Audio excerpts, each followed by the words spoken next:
지난달 시작된 미국 해군 주도의 세계 최대 규모 다국적 해상연합훈련인 님팩에 한국 해군이 최초로 원정 강습 단장을 맡았습니다. 그런데 일본 해상자위대는 한국군이 주도하는 이 훈련에 참여하지 않았습니다.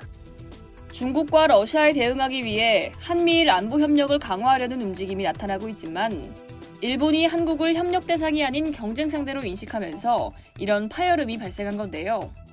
일각에선 일본이 안보 협력에는 동의하면서도 자위대가 한국군보다 더 높은 위상을 가져야 한다는 의중을 드러낸 것이라는 분석도 나옵니다. 안상민 환태평양 훈련 전단장은 님팩 원정 강습단장을 맡아 미군 상륙 강습함인 에식스함에 탑승해 8개국 수상함 13척과 9개국 해병대 병력 1000여 명을 지휘했는데 여기에 일본 해상자위대는 포함되지 않았습니다. 원정 강습단은 항공기를 보유한 강습 상륙함에 상륙함과 호위함을 동반해 기습 상륙 등으로 목표 지역을 점령한 뒤 전방 기지를 확보하고 상대적으로 저비용의 지상 기반 센서와 무장을 증강하는 작전을 수행하는 부대입니다.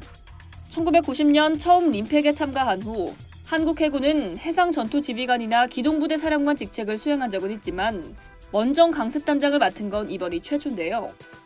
한국 해군이 원정 강습단장을 맡은 건 훈련 참가 규모가 미국 다음으로 크기 때문입니다. 우리 군은 마라도함을 비롯해 구축함 세종대왕함과 문무대왕함, 손원일급 잠수함 신돌석함 등 역대 최대 규모 병력을 이번 훈련에 파견했습니다. 이처럼 한국 해군 장성이 단장직을 맡았지만 일본 해상자위대는 이 원정 강습단에 불참했습니다.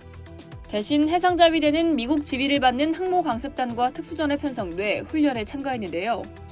해상자위대는 항공모함으로 개조 추진 중인 이즈모, 다카나미 등 호위함 2척과 P-1 초계기 1대를 파견했습니다. 일본이 한국군을 견제하는 듯한 분위기는 한국 취재진이 하와이 현지를 찾았을 때도 감지됐습니다. 지난달 6일 한국 취재진이 호놀룰루 미군 진주만 히캄 합동기지를 찾았을 당시 일본 이즈모함은 한국 해군과 멀리 떨어진 곳에서 훈련을 하고 있었습니다.